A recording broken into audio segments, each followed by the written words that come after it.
Is mental illness all in our genes? We hear it all the time. It runs in the family.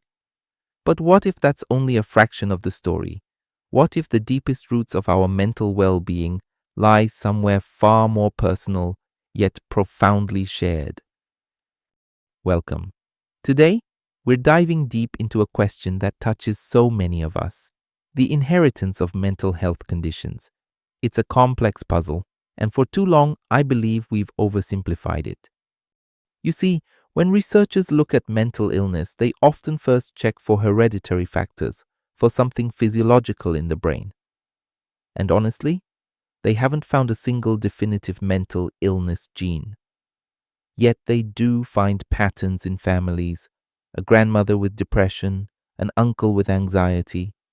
So they say it's partly hereditary. But I want to challenge that. Based on my own journey and what I've seen, I believe the true inheritance isn't the illness itself, but something else entirely.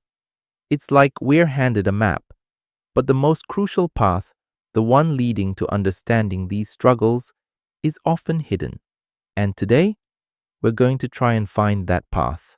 We'll explore what science really says about heritability, and even touch on what pioneers like Freud and Jung understood about this. By the end, you might see your own story in a completely new light. So, when we see mental illness appearing across generations, what's really happening? From my perspective, it's rarely a direct genetic blueprint. Instead, what's often passed down are the conditions.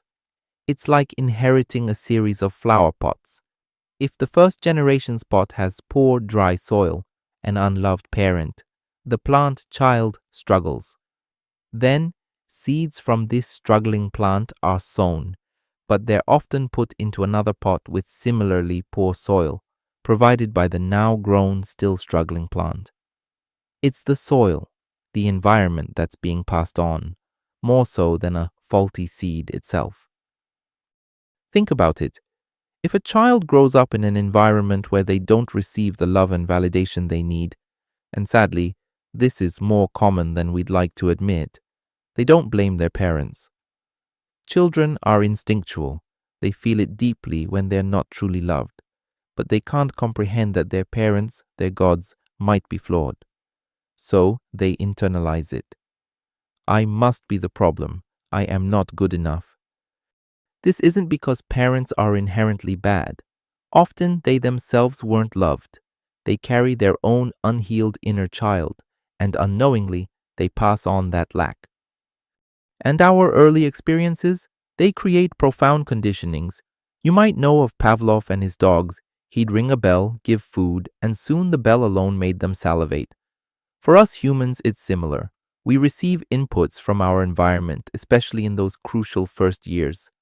It's like tiny, almost invisible strings are tied to us as children. Every time a certain negative event happens, a harsh word, a moment of neglect, one of those strings is subtly pulled, conditioning an internal fear or sadness. Over time, similar situations automatically tug at those old strings. And what happens to the pain, the trauma, the terror of those early years? The mind, especially a young developing mind, often cancels it. It pushes it away from conscious memory. Imagine a heavy, old-fashioned ledger book. A painful memory is written. Then the page is torn out, crumpled, and hidden away in a dusty locked drawer. Freud called this repression. It's a defense mechanism, a way to survive.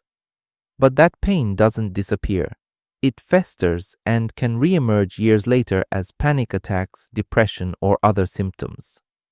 The way we react, the specific defenses we choose, that might have some echoes of family patterns, but the illness itself? I believe it comes from these precise, unaddressed childhood causes. Every mental struggle, from personality disorders to psychoses, has its origins in what happened to us, or what didn't happen for us, in our early years.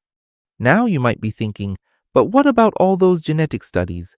And you're right, science has looked extensively into this. Studies like those on Danish twins for schizophrenia show heritability estimates around 79%. Bipolar disorder is similarly high, around 80%. Major depressive disorder, MDD, is more moderate, between 37% and 44%. ADHD shows a mean heritability of 74%. These numbers seem to strongly support a genetic basis. But here's the crucial part. Heritability estimates measure the proportion of variation in a trait attributable to genetic factors within a population. They don't mean an individual has a 79% chance of getting schizophrenia if they have the genes. And critically, twin studies themselves show us the limits of genetics. For schizophrenia, even identical twins who share 100% of their genes only have a concordance rate of about 33%. If it were purely genetic, it would be 100%. This gap clearly points to the massive role of non-genetic environmental factors. Modern genetics is moving away from the idea of single illness genes. Most mental health conditions are considered multifactorial and polygenic. This means many, perhaps thousands, of genes are involved, each contributing a tiny amount of risk. And these genes interact with our environment.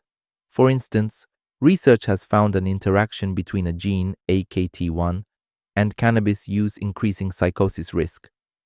Another study links a serotonin transporter gene variant with childhood maltreatment in persistent depressive disorder.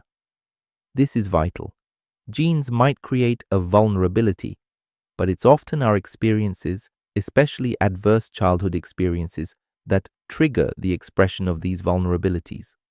Science is increasingly showing that it's not nature versus nurture, but nature through nurture.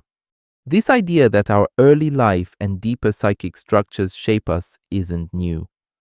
Long before DNA was understood, thinkers like Sigmund Freud and Carl Jung were exploring these territories. Freud, while acknowledging biological instincts, fundamentally emphasized the profound impact of early childhood experiences. His concept of repression, that mechanism of pushing away unbearable truths, which I call cancellation, is central to understanding how early pain gets buried, only to cause trouble later.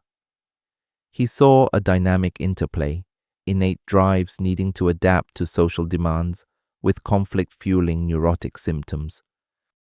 Carl Jung went even further with his idea of the collective unconscious. He proposed we inherit a kind of psychic blueprint, like gaining access to a vast ancient library shared by all humans. The books in this library are the archetypes, universal symbols, stories, and patterns. These aren't illnesses, but they can shape how we experience life, influencing the form our distress takes. So what we inherit isn't just biological, but deeply psychological. These aren't illnesses themselves, but they can shape how we experience and respond to life, including trauma. Perhaps these inherited archetypal patterns, when activated by difficult life experiences, contribute to the form our distress takes. These psychoanalytic perspectives, while not genetic in the modern sense, laid groundwork for understanding that what we inherit isn't just biological, but also deeply psychological, rooted in both our personal past and perhaps even a collective human experience. So, we return to the environment, the emotional landscape of our childhood. Even if we have loving parents, the wider environment matters. We live in a world that often devalues sensitivity, promotes competition, and can be harsh. This too imprints on us. And when we dig, often with dreams, because dreams are like an archaeologist, brushing away layers of dust, our defenses, to reveal a hidden artifact, a buried trauma or truth, we find those hidden wounds. But you still have to interpret what the archaeologist is unveiling. If you'd like, I can help. Share your dream in the comments, and I'll interpret it for you. because true healing comes from understanding our past, making the unconscious conscious. It's not about blame, it's about understanding the cause to find the true cure. So, is mental illness inherited? Yes, but perhaps not in the way we commonly think. Genetic vulnerabilities may play a role, predisposing some of us to certain sensitivities. But the overwhelming evidence, both from modern science and deep psychological exploration, points to the critical impact of our environment, especially our early life. Our mental health is not a fixed genetic destiny, it's a dynamic interplay. And understanding this empowers us. It means there's hope for healing, not just by managing symptoms, but by addressing the root causes. It means we can break cycles. And that, I believe, is a profoundly hopeful message. What are your thoughts on this? Have you seen these patterns in your own life or family? I genuinely love to hear your experiences and reflections in the comments below. If this video resonated with you or offered a new perspective, please give it a like. And if you want to explore more topics like this, consider subscribing to the channel. Thank you for joining me. Keep seeking your truth. See you next time.